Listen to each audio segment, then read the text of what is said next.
Je boeking oopmaak en daar een notas maak en dan net nou heel aan die einde, dan is ons weer, waar ons net na ons groepies toe, dan sal ek weer met hulle praat.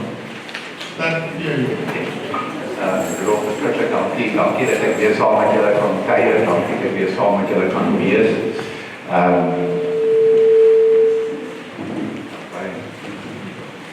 Ek het nog nie nooit staan, nooit.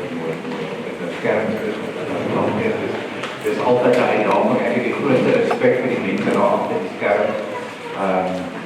Ja, baie dankie vir julle harde werk en julle liefde en julle opkie. Ek raak gesien die almal kyk hier na toe, maar ek het die ongelooflike respek en dankbaarheid vir julle gehad. Dankie vir julle diensbaarheid. Mense, ja, dit was nou van verlede jaar af wat ek in Rolf gesels het oor die Kickstart-kamp wat ek weer die uitnodiging gekry het. En wat ons op die thema gekom het om as mense in God se wêreld te floreer. Ek wil net iets van my hart deel rondom die thema. En dit is doodgewoon dat ek dink ons het in Suid-Afrika, ek dink die mense oor die algemeen, ons praat van 8,5 miljoen mense in die wêreld, maar in Suid-Afrika maar so 'n skamer is 60 miljoen. Maar ek dink ons het die kuns, ek kan presies verloor om dit wat die Here vir ons in Johannes 10 vers 10 sê.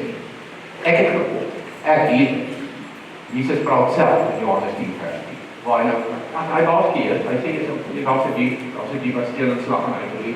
Maar die eintlike boodskap van Johannes 10 vers 10 is goeie nuus. Dit is ek het gekom. Waarvoor? Sodat hulle lewe in oorvloed kan hê.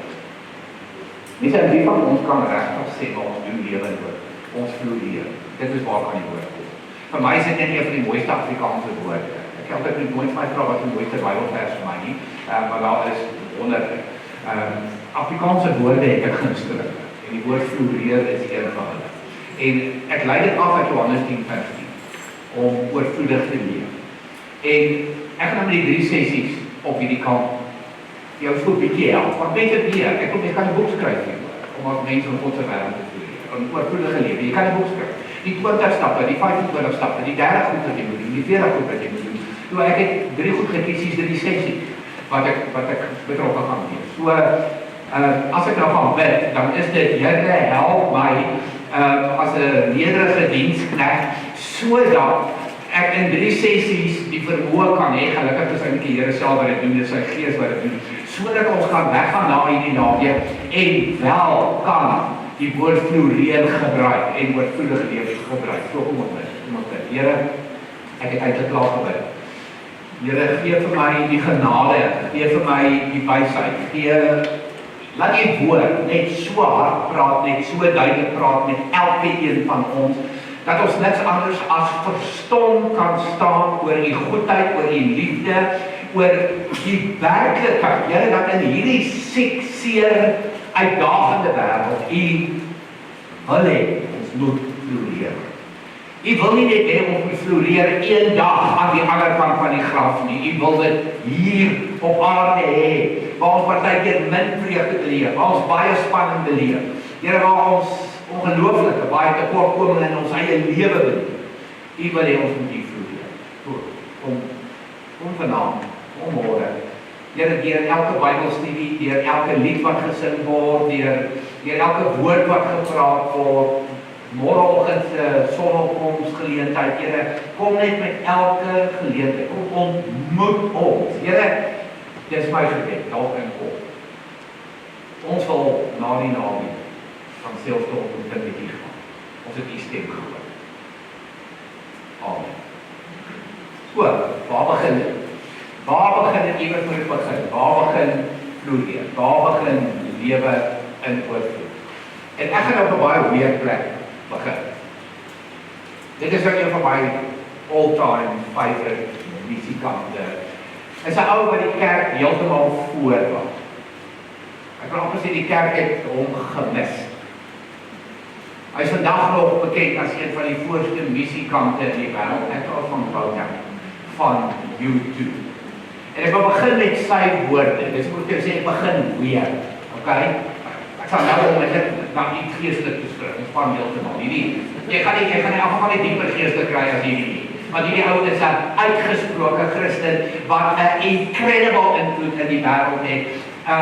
Op politici, op die ander musikante, op Hollywood, op hoe en whatever. Kyk wat sê hy. The most powerful idea, nie te hoor dit. The most powerful idea that's entered the world in the last few thousand years. The idea of grace is the reason I would like to be a Christian. Want ek sê, dis hoekom ek 'n Christen is. Ek is 'n volgeling van Jesus Christus, alhoewel die kerk nie van my nie. Ek wil toe weer vir die kerk. I can't live up to it. But the reason I would like to is the idea of grace. It's really powerful. En ek wil 2 woorde uitlig, of 2 dele uitlig, spesifiek van wat hy hier sê. Die een is, the most powerful idea ever. Die laaste 1000 jaar, dis ever. In terme van wat ek en jy kan dink in terme van Bybelse tyd, wat by Bybel geskryf is en so. The most powerful idea is genade. It's really powerful. Ek sê altyd, ek noem dit baie keer die een ding. As daar een ding is wat jy in jou lewe nodig het, as daar een ding is in jou lewe wat jy so bietjie moet verstaan, en ek wil dit kwalifiseer, kom ek sê so bietjie moet verstaan, want jy sal dit nooit ten volle kan verstaan. Nooit. My kop is te plat om genade te verstaan. Daar is te veel van genade hier, maar ek het genoeg daarvan, ek verstaan genoeg daarvan, dat dit my lewe ingrypend verander het, sodat ek die woord floreer in my woordeskat kan insit, en in my lewe kan insit, dankzij genade.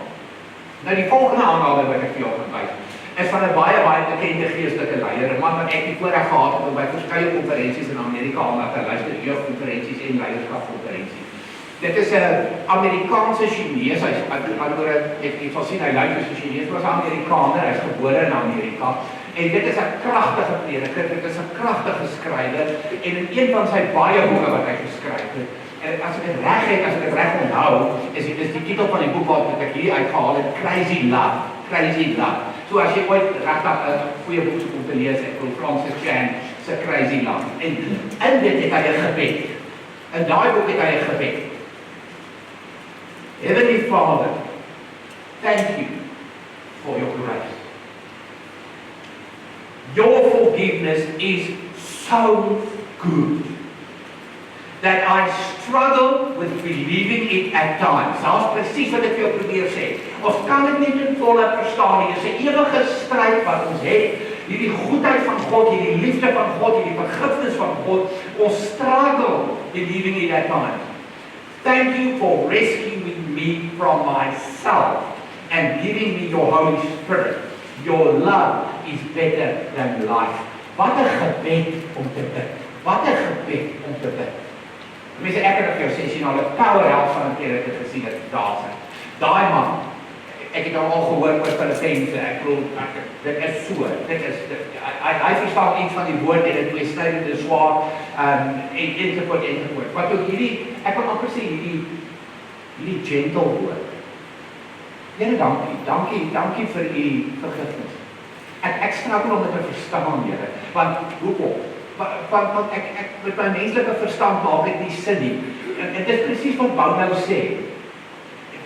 Ek is maar net Boudou, die robbe musikant van U2 en met al my talente en gawes wat die Here vir my gegee. Maar as daar een rede is hoekom ek agter Jesus aanstap, the idea of grace. As daar een rede is hoekom ek toegee, dan gaan dit oor genade. En dit is waar dit begin. En ek mag het nooit mis nie, want as jy dit mis, is jy alles. Dan moet ons stilstaan by nog meer, vir die Here naweek. Ons moet stilstaan vir die Here jaar. Ons moet stilstaan vir die res van die lewe in my lewe. En ek voel nogal party daar, oh my word, wanneer gaan jy net 'n bietjie dit beter begryp, dit net 'n bietjie beter kom, sodat jou lewe net so 'n bietjie anders van lyk, ensovoort. So daar het jy Boudou uit die vermaaklikheidswêreld. Daar het jy Francis Chan, 'n voorste geestelike leier, met 'n loop net so ietsie oor Francis Chan verder. Dis 'n ou wat disipelskap gaan leer in China. Die ondergrondse Chinese kerk. Waar hulle nie Bybel sê. Waar hulle nie tronk gegooi. Waar hulle baie keer van huiskerke wat hulle skelm hou moet weghardloop en wegvlug. Hy sê hy het hom geskaam vir die westerse wêreld. Hy sê toe hy eendag van het vertel van hoe ons in Amerika spesifiek, hoe ons in die westerse wêreld tipe van church hopping kan doen. Hy sê toe bars hulle uit van die lag. Want hulle moet skelm kyk om 'n grond te kyk. So ek het vir respek vir hom en weer, die kom hy op sy knieë in daai boek Crazy Love. Die God se crazy love, dis 'n mal liefde, dis 'n groot liefde, dis 'n veel liefde, wat ek en jy nie kan verstaan nie. En hy sê net, Here, dankie vir die vergifnis. Dankie vir die vergifnis. En nou wil ek jou 'n interessante ding sê. Wat ek maar geleer het, en die Here maar vir die ouer word, dit is nou maar wysheid wat kom oor tyd en oor jare. Die belangrikste behoefte in jou lewe, die grootste behoefte in jou lewe, sonder dat jy dit weet, is vergifnis. Jy wil nie elke aand met skuld gaan slaap. Jy wil nie elke aand met 'n skuldige gewete gaan slaap. Jy wil nie elke aand gaan voel binne as jy gaan slaap. Dis jou diepste behoefte. Vergeet van konsentrering. Daar is jou diepste behoefte in God lewe. En dis hoekom hy iets gedoen het om jou en my te help, om uit hierdie toestand op te staan, sodat ons kan floreer. Beste voorbeeld wat ek hiervan vir julle kan gee, sommer hier op met hierdie ene te maak. Ek doodgewoon, toe daai 4 vriende met hulle siek vriend daar aankom in Kapernaum, en hulle dan breek die dak van die huis oop, want daar die crowd is te veel, die skade is te veel, julle almal weet waarvan ek praat, julle ken die verhaal. En hulle laat sak vir 'n vriend, wat hulle soek genesing vir 'n vriend. En daar laat sak hulle nou weer die dak. Ek kan nie dink wat 'n emotion dit was. Mense die volgende omdat die die dak gebreek het bo my. Ek glo die volgende onder hier kom iemand af. Ons gaan ons almal in 'n ander bloedgroep inskryf. Kry daai vriend. Maar wat moet wat doen nie? Wat jy eers met by die brand. Genees op. Hier is die tweede. Hy sê eers vir hom, jou sondes is jou vergewe. En toe sê hy kom staan op en dood. Jy het 'n dieper behoefte as geneesing. Jy het 'n dieper behoefte as wat jou vriende is. So ek spreek jou eers vry Ek gee eers vir jou genade. Ek maak eers my genade aan jou bekend. En dan staan op en loop. Gaan vloeien. Vanuit vergifnis. Vanuit vryheid. Daar is jou diepste behoefte. Francis Chan se woorde wat hy gebruik. Thank you for rescuing me from myself. Red van self. Red van myself. Ek is gered van myself. Wat bedoel hy? Wat bedoel hy? Die evangelie met ek is gered van myself. Wat verduidelik ek vir jou aan die hand van die prent? Ek sê nog baie keer het ons in die prent in ons kop dat ons moet meer van die goeie doen en minder van die slegte doen om in die hemel te kom. Dis my kaart, dis my lisensie om in die hemel te kom. Meer van die goeie, meer Bybel lees, meer kerk bywoon, meer Kickstart kamp bywoon, ek wil laat die geld gee vir die kerk, meer van die goeie, meer van die goeie. Ek klim op teen die leer, daar gaan ek teen die leer op. Minder van die slegte, oppa met my geskinde, ek wil regtig oppa met my geskinde, en ek wil op my taal let, as ek sport kyk, en as die springbokke speel. Ek moet let op my taal, daar sekere woorde wat ek ophou gebruik, ek wil regtig minder van die slegte. En wat is nog sleg en wat is nog verkeerd? Ek wil minder, ander as 'n klomp minusse en 'n klomp plusse. En dan werk ek myself nog op teen hierdie leer. Die Here sit nou daar bo, dis hierdie God wat vir my dophou, en hy sit met 'n boekie en hy sit met 'n pen en hy hou spoor en dan tik ek daai boksie en dan tik ek daai boksie en dan tik ek daai boksie en dan tik ek daai boksie. Mense, dit wat die evangelie doen, dis wat genade doen, dit red jou van self, van jouself. As jy teen hierdie leer kon opklim, om in 'n verhouding met God te staan, as jy kon, enigstens, gee vir my een rede, hoekom Jesus aarde toe moes kom. Ek kan myself hê. Ek kan my eie rede bewysstel. Ek gaan minder vloek en minder skinne, en meer kerk toe kom en meer bid, en meer Bybel lees. Die Here glimlag breed oor my. Ek was 'n 4-10 gewees 'n week terug, ek is nou 'n 8-10. Wat is die slaafsyfer? Jy bedoel, as jy Suid-Afrika se matriekslaafsyfer van 30%.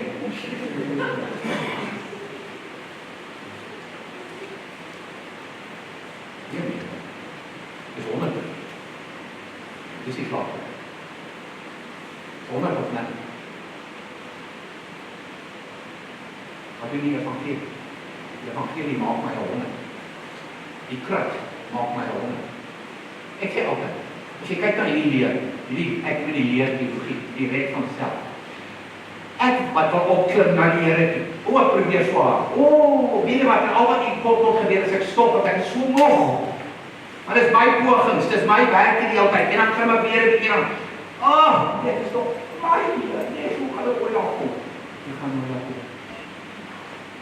Wie hoekom? Wat is die boodskap van kerk? God stuur Jesus af na jou. En ek doen daai leer met die kruis. God het 'n leer vir jou gegee en vir my gegee. Dis die genade leer.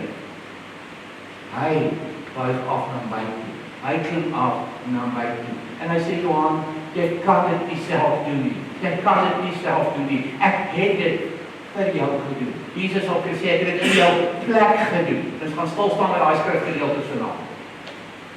Dat jy dit vir eens en vir altyd verstaan, waar begin floreer. Het ons almal sulke nie meer. Die staan ek heel eerste voor jou om te sê, weet jy maar, ek is 'n gelowige, ek is 'n kind van die Here, ek stap agter Jesus aan, dit is my identiteit, dis wie ek is. En ek sukkel met genade. Sal dit veel verder te gaan. Hoekom sukkel ons met genade? Want ons wil verdien. Wat in die lewe is verdien? There ain't no such thing as a free lunch. Jy het al agtergekom. Jy wil presteer. Die leer kry jou. Hy hou my dop. Sê ek al weer 'n voet verkeerd, wat? Hy gaan vir my. Dis die prentjie wat ons van doen.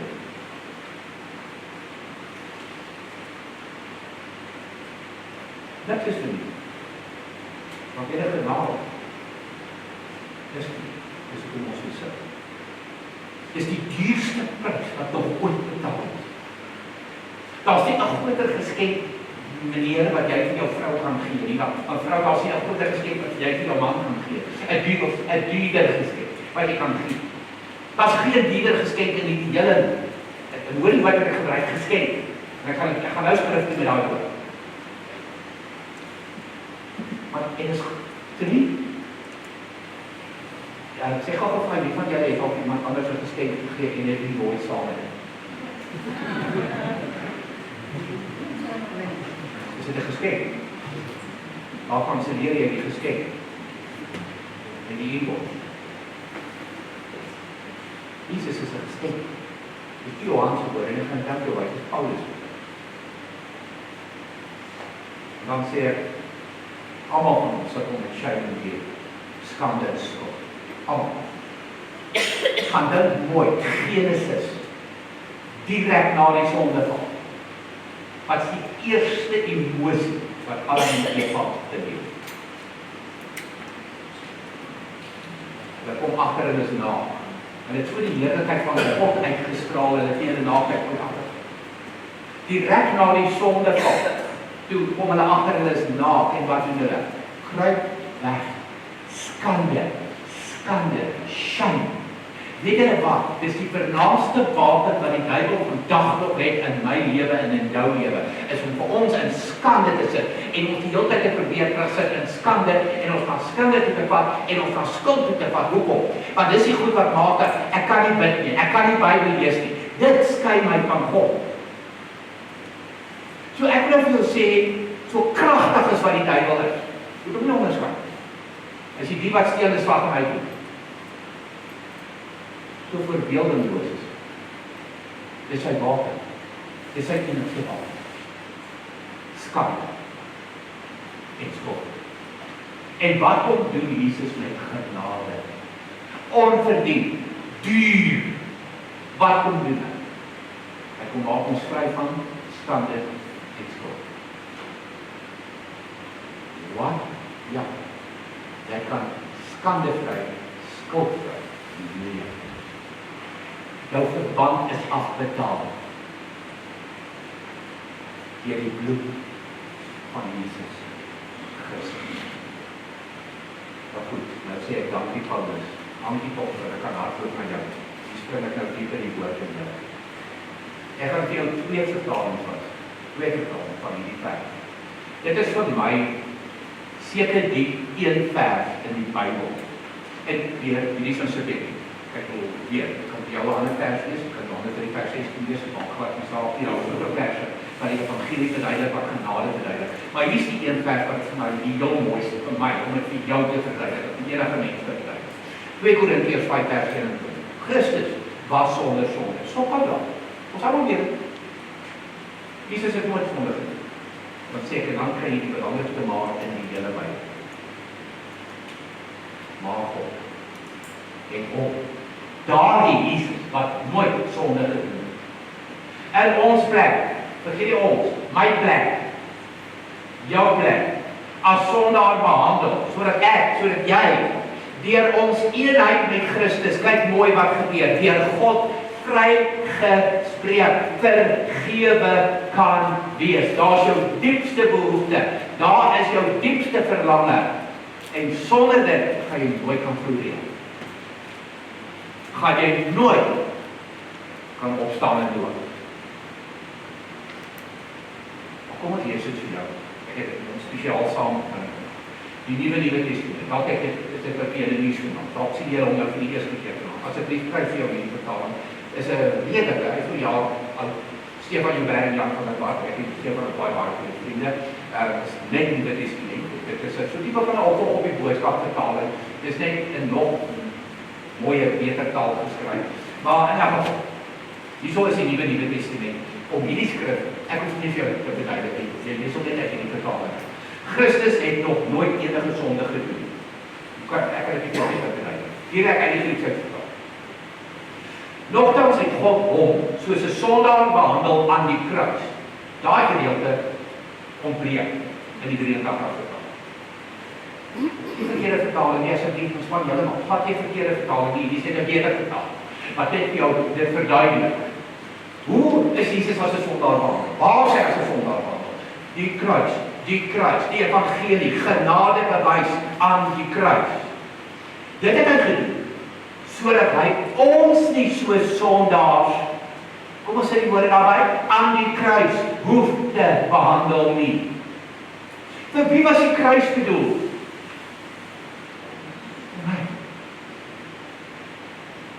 Vir jou. Wie is die sondaar in die verhaal? Jesus of ek? Ek probeer so hard om op te hou sonde doen, ek probeer so hard om altyd die regte keuse te maak, ek probeer so hard om die regmerkies by die Here te kry. Ek is gered van myself. Dis God wat die werk doen. Hier staan dit. Op hierdie manier, kyk mooi, het Christus ons verhouding met God herstel. Daar's jou diepste behoefte, daar's jou diepste begeerte, om nie oor God te praat as die man daarbo. Ek kry body pip. Enige sportman, net vir die man daarbo sê, dankie. Op televisie gereeld, want ek het ouma nooit, het toepas vir my gewys, ek ken hom glad. Die staan in 'n verhouding met, jy praat nie met die man daarbo nie, jy is in 'n verhouding met hom, jy het jou vader, hy het gesorg, dat ons almal wanneer ons prys beteken is weer God, sê, vriende kan nie.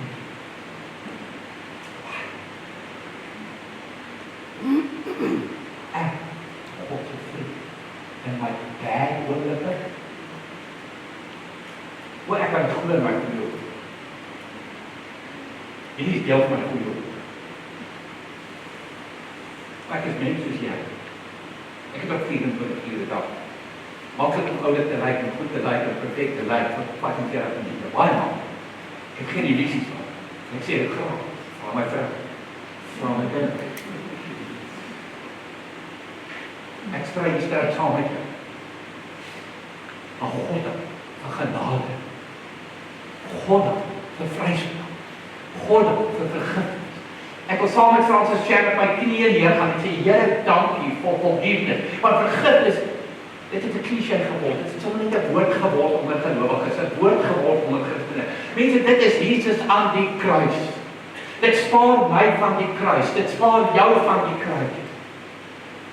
Want die kruis is vir sondaars. Dis 'n brede dood. Dis in die openbaar. Dis altyd naak.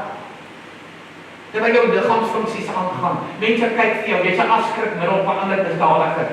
Dis buite die stadspoorte waar die melaatse knappie verbrand is. Gaan lees Hebreërs, dit word kragtig daar beskryf.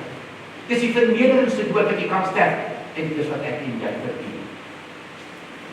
As jy nou wil verdien, dis wat ons verdien. En hier kom Jesus in ons plek. En God, wat die outeur is van die evangelie, die hart agter die evangelie, spaar jou en my. Sê vir jou so, maar God het die wêreld so lief gehad. Sit jou naam daar, God het jou hand so lief.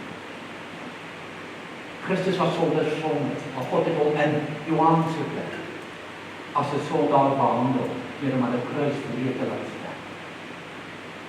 Nou kan ek weer by eenheid met Christus, ek Johan, deur God vrygespreek is, en ek kan in 'n verhouding met God staan, en ek kan sy vriend genoem. Wat?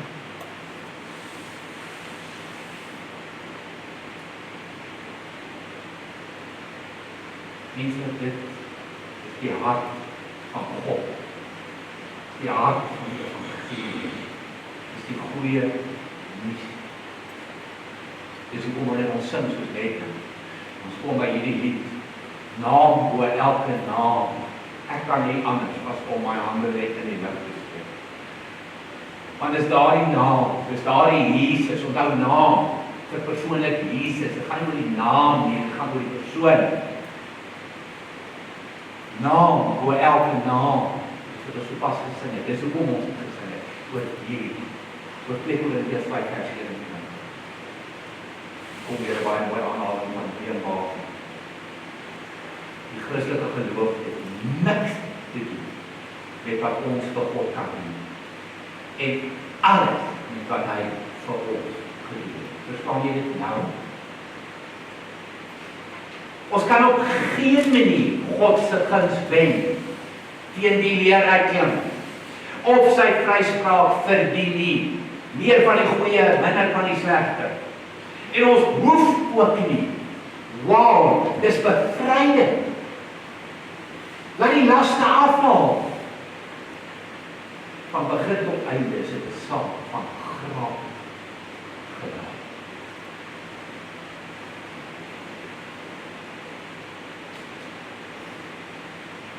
Ek kom terug na Paulus. Efesiërs 2:8. Julle, hoe dit dan, jy, elkeen van julle, is inderdaad uit genade gered, deur geloof. Hierdie redding kom nie uit jouself nie. Jy is gered van self, van jouself. Dit is 'n gawe. Ek het die woord aan my geskenk van God. Sê gou vir my, sien jy iemand hier, Kersfees, wat vir jou man of jou vrou 'n gawe gee? Of gee jy 'n geskenk? Net vir jouself, ontvang jy 'n gawe of ontvang jy 'n geskenk van mense?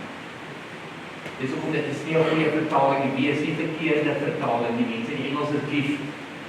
Die Grieks is charismata. Dit is geskenk. Jesus is 'n geskenk van God, om het vat op jou na die Nuwe Testament, wat ek net vir jou gelees het uit 2 Korintiërs 5:21. Hier is dit. Julle is uit genade gered. Kyk mooi, verniet en onverdien. Dis hoekom ons so sukkel. Ek wil betaal. Ek wil perform. Ek wil hierdie leerryk klim. Hierdie is onmoontlik. Dis verniet en onverdien. Dit is gered met 'n glo. Ek glo met alles in my hele hart en my hele verstand glo ek dit is wat Jesus op my plek aan die kruis gedoen het. Dit is al dit. Dis my bydrae.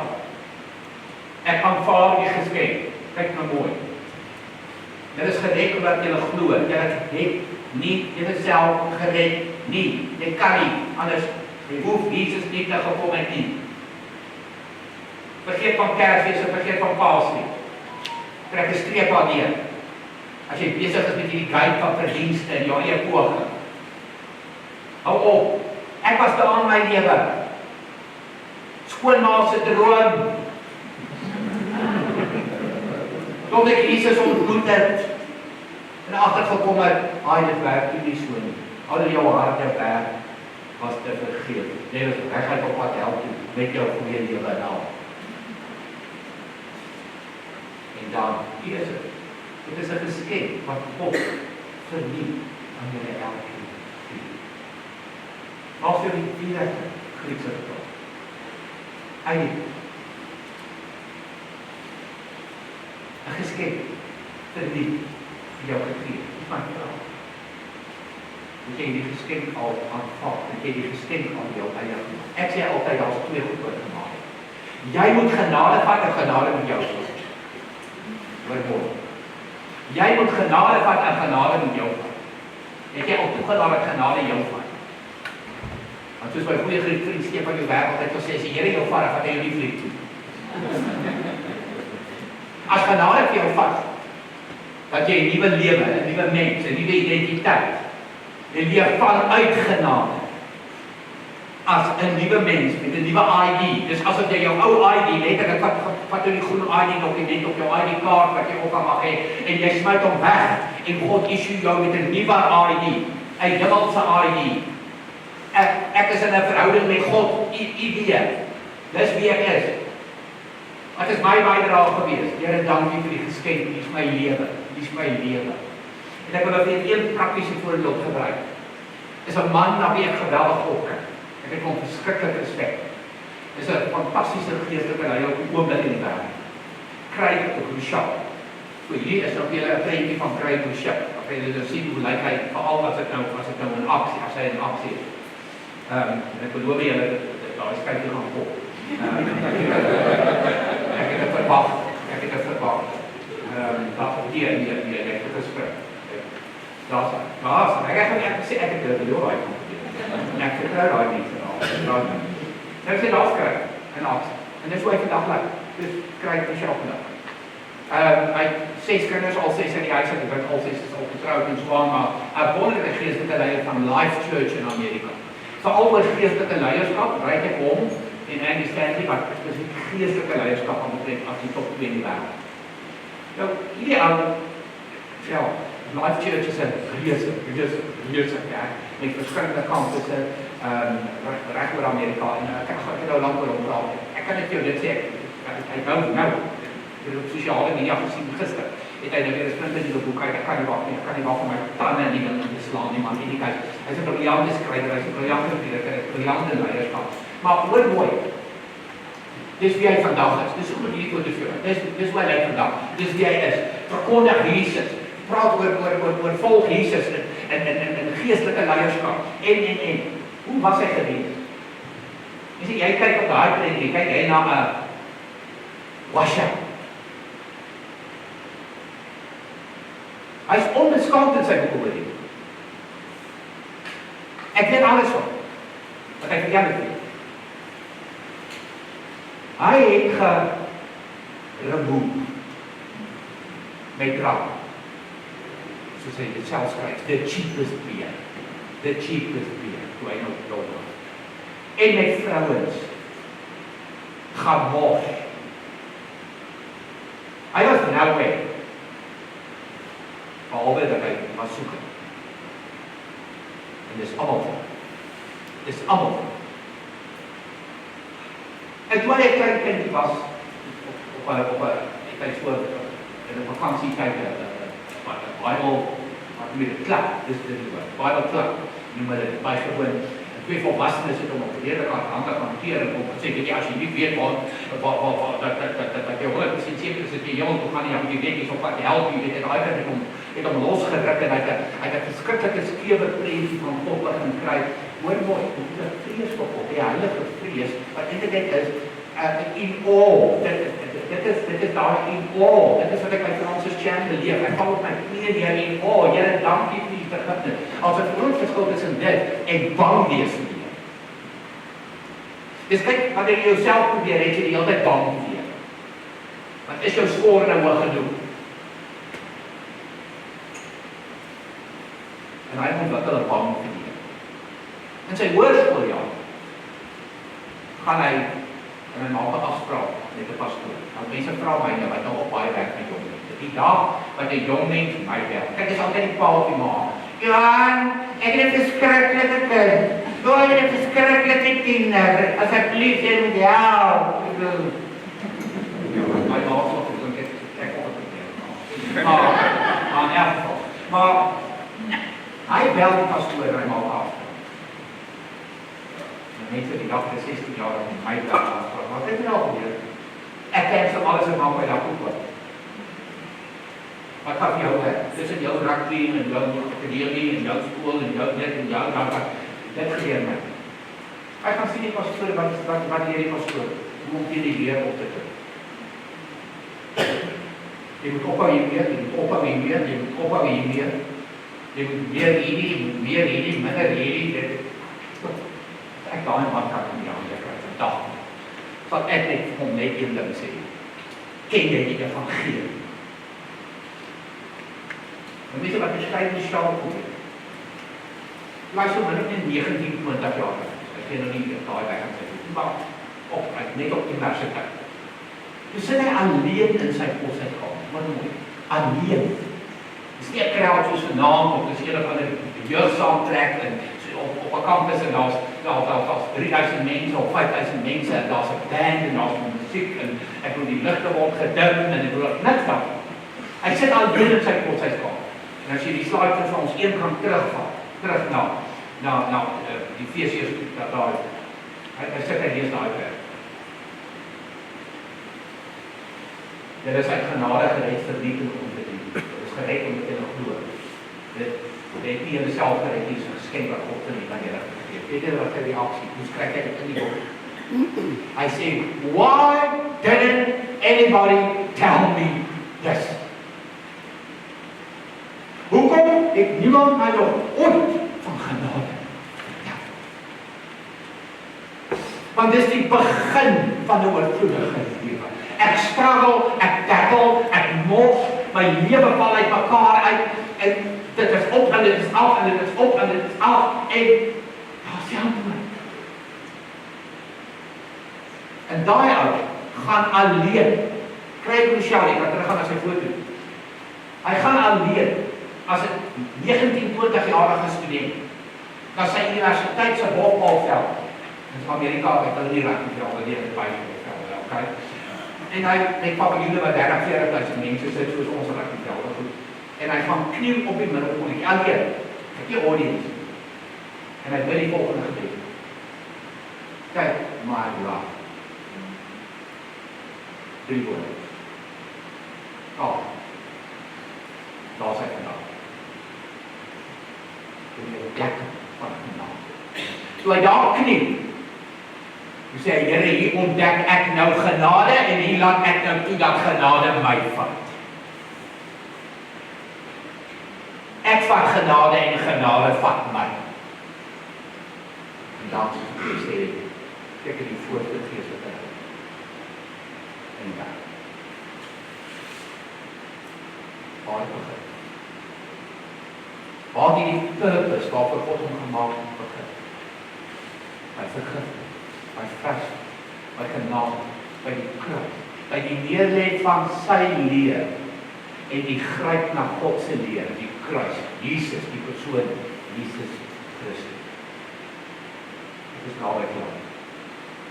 Die legendariese I.W. Tozer sê, I am painfully conscious. Mense hoor van die woorde, I am painfully conscious of my need for further growth.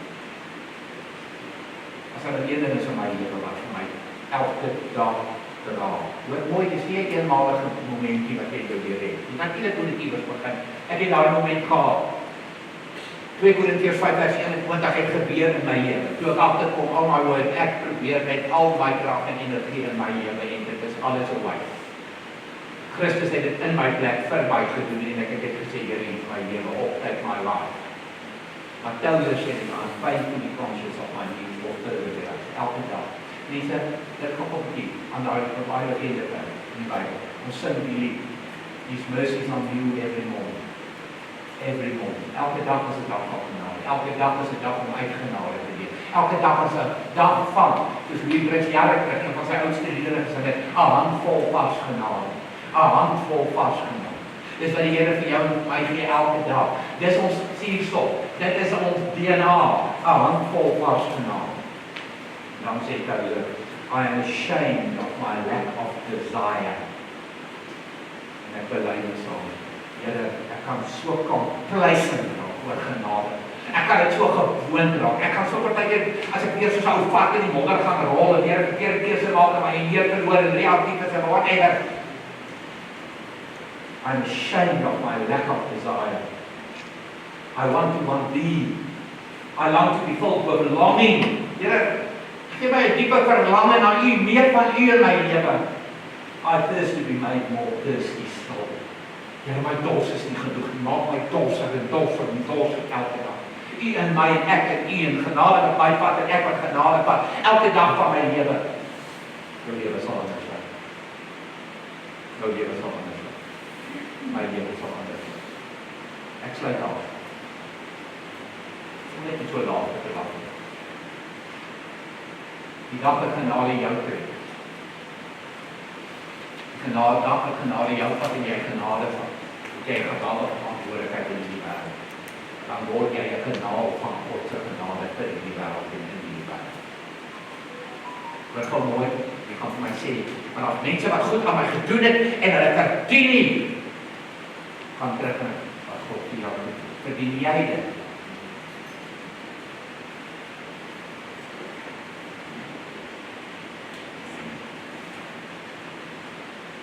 genade jou vat en jy vat genade, dan begin jy om dit uit te doen. Jy begin om dit weg te doen. Jy begin met vergifnis. En jy begin met vrys. Na ander nie. Dis vryheid. Dis laste van jou skuld. Dit begin. Met die ontdekking van genade. Daar jou leer. Gryp die kruis. Gryp Jesus. Nie loop nie maar op voor jy. Aan die buitenpoort. Sê dit oor weer en weer.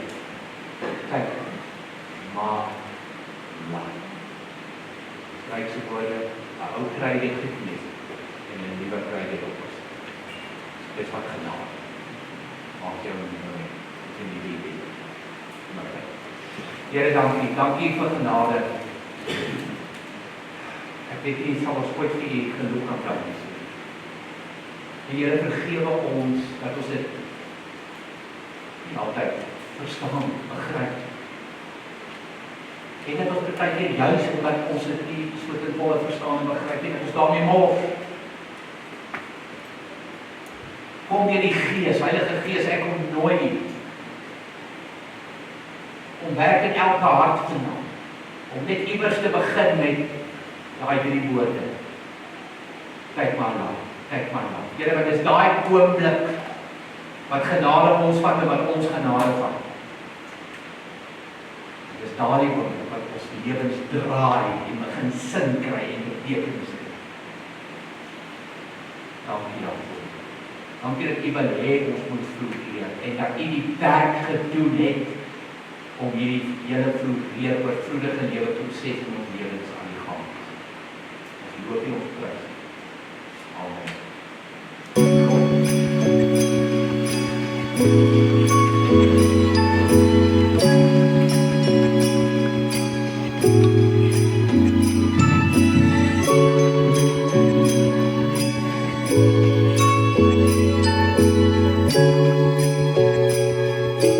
Thank